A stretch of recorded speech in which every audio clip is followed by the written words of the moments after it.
Hi everyone, and welcome to Inside Bristol. I'm your host Sheridan Nichols, and I've got Matt Garland with the City of Bristol today joining me talking about the Hiring Expo. This is great news. We always want to know about all the jobs in the region. Tell us about this. So we're hosting in partnership with the Bristol Industrial Development Board and Network Sullivan Partnership. They're sponsoring the Hiring Expo March 16th from 10 a.m. to 4 p.m. at Bristol Motor Speedway in the South Building.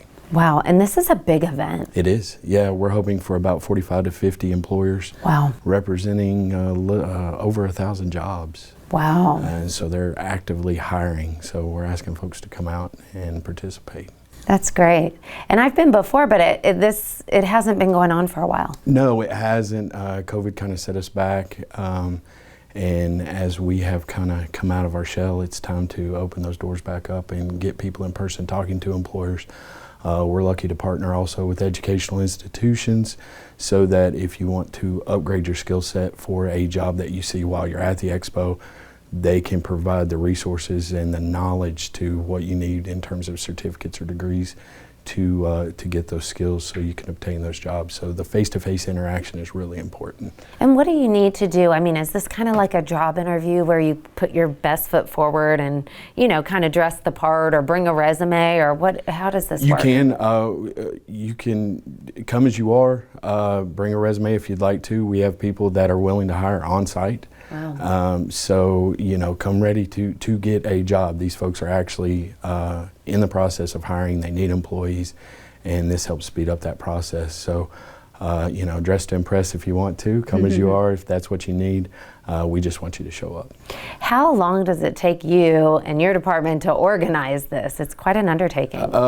Yeah, it takes a lot of man hours, but we have a lot of good team members that we rely on. Fortunately for us, you know, the city and the Industrial Development Board and Networks, we have been doing this for several years, so it's a good team that we spend a lot of time putting it together because we want folks to come out and enjoy the process. If there is a company out there that's not involved and they hear this and they want to, is there a way to do that? Yeah, you can go to hiringexpo@bristoltn.org and send any questions or comments that you may have regarding that. We can get out a registration form online that they can send back in. It's first come, first serve at this point, so we've got enough space, like I said, for about 50 employers that we can accommodate in the South Building there at Bristol Motor Speedway. That's great. Well, listen, thank you so much for being on today with all that information. And don't go anywhere. We'll be back in just a moment. Hi, everyone, and welcome back to Inside Bristol. I'm your host, Sheridan Nichols, and I've got Matthew Johnson with me today from Sullivan County, and he's going to tell us about this Veterans Park groundbreaking. This is exciting stuff. Tell us about this. Very exciting. The big day is coming for our groundbreaking. It's been a long time coming. This is a project that's been in the works for several years.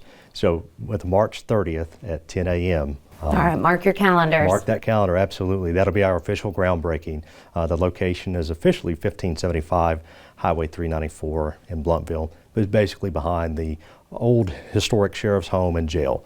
But we're super excited about it.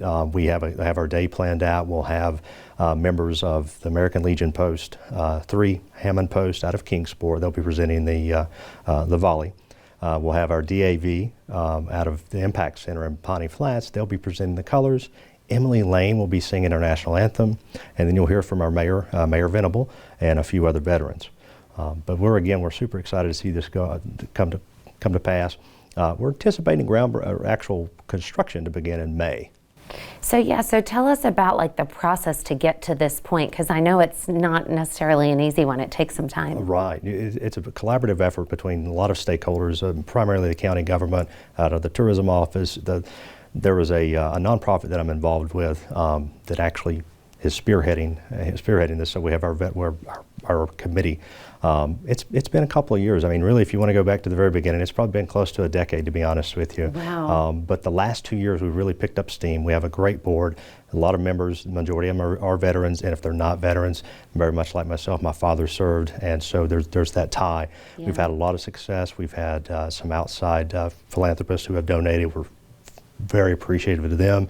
The Sons of the American Revolution, their fraternal organization actually donated a monument, And so, Oh, wow. yeah.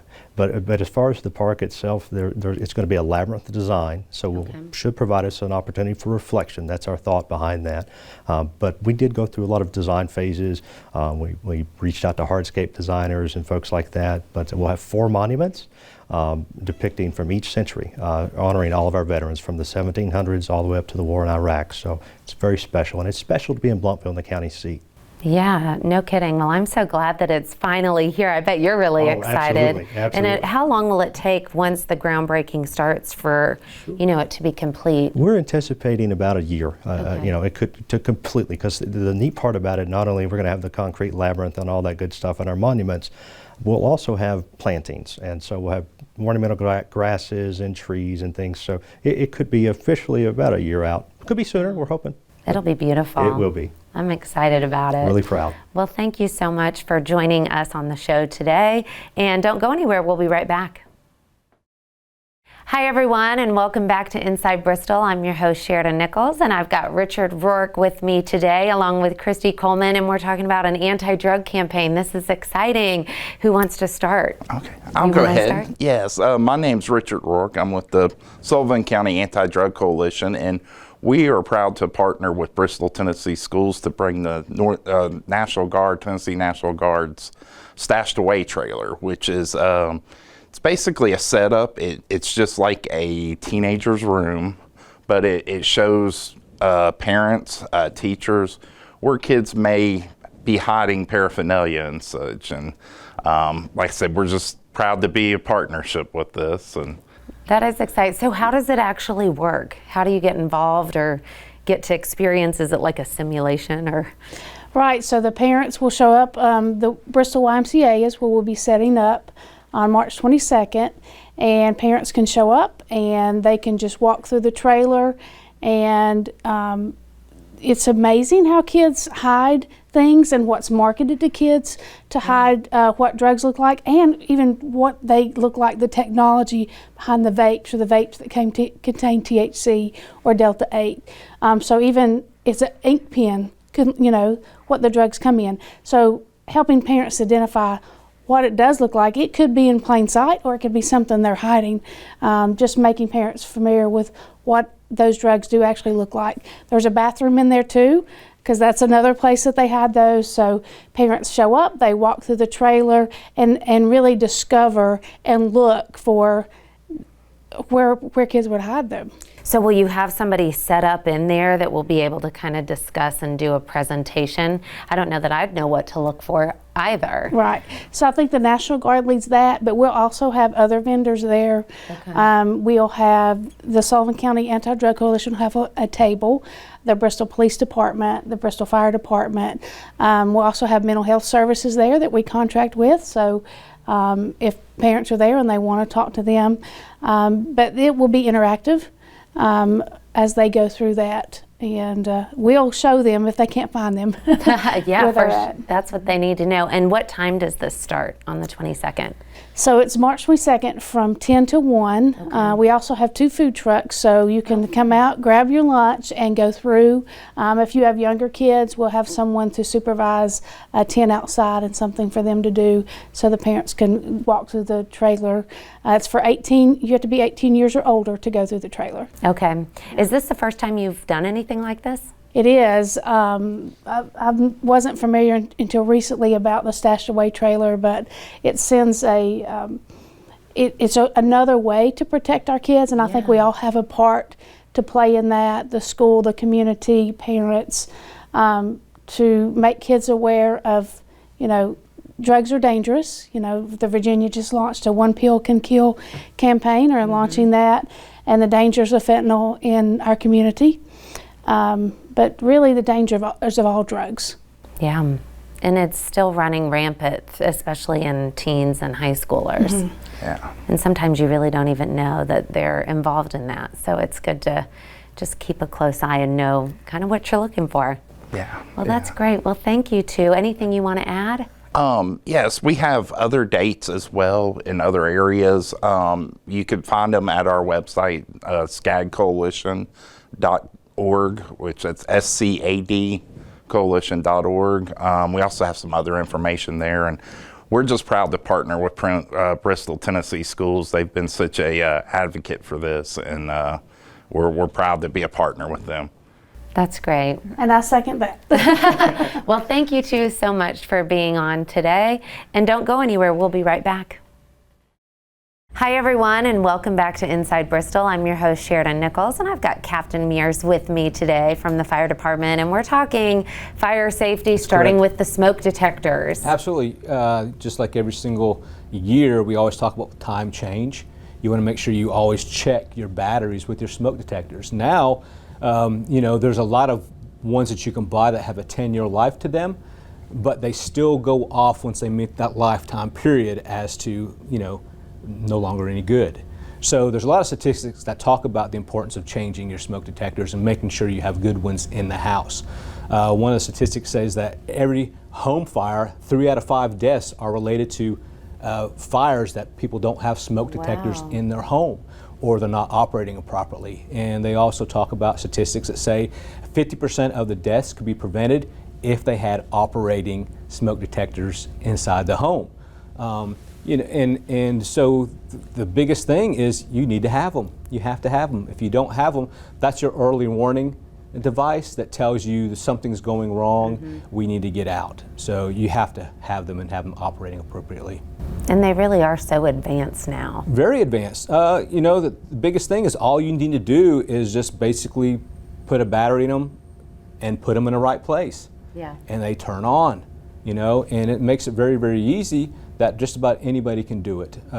If you can't do it, the fire department does offer a program for citizens within Bristol, Tennessee, that is through the state, that all you need to do is contact the main station, central station at Haynesfield, and we will come out and actually install some for you, up to 3 in your home. So we will actually come out and install them for you if you need them. And that's a great program we've been doing for years. And we've actually been to homes that have been on fire with our smoke detectors as the early warning devices for this home. So, they're a good thing to have, and it's a good program. And how many do you need to have in your home? It all depends on the size of the home. Yeah. The biggest thing is making sure that you have one in just about every single living quarter. So every single bedroom needs to have one. You need to have one outside in the hallway that leads to the living quarters. And then you need to have them in your larger rooms. You need to have one in the basement. You don't place them in the attics. You don't place them in the garage just because of, the garage has a lot of fumes and things like that, so they would go off inadvertently. You never place them in the kitchen or at least 10 feet away from your appliance. Because if you're cooking, you burn stuff, you have steam, that'll inadvertently set them off, which you don't need that. Right. So you need to at least have them 10 feet away from cooking appliance or just outside the kitchen area in your living areas. So if your house is really large, you could have a good amount, but you need to at least have them in your living quarters and in the hallway outside of your bedrooms. And it's also probably a good time to do a little safety drill with your family. If you're changing the batteries, you can. That's a great thing, is that when we have kids that come to the main station, or anytime that we do any kind of public speaking with elementary school kids, we talk to them about the importance of having a safety plan, evacuation plan. It's easy to be able to get out of a home when you can see things and you have light, and there's not an emergency. But how do you get out of a house when there's an emergency if you don't plan for it? So we always talk about, you always revert back to your training, even professionals that train a lot. Same thing with you and your family. If you train about it and you talk about it, that's the easiest way to get out of your house, is by having this plan, and your kids know what to do and how to get out of the home in case there was a fire. That will save your family's life, absolutely. Well, listen, thank you for being on today. We always appreciate and enjoy talking to you. Absolutely, anytime. And thank you for tuning in. We'll see you next time.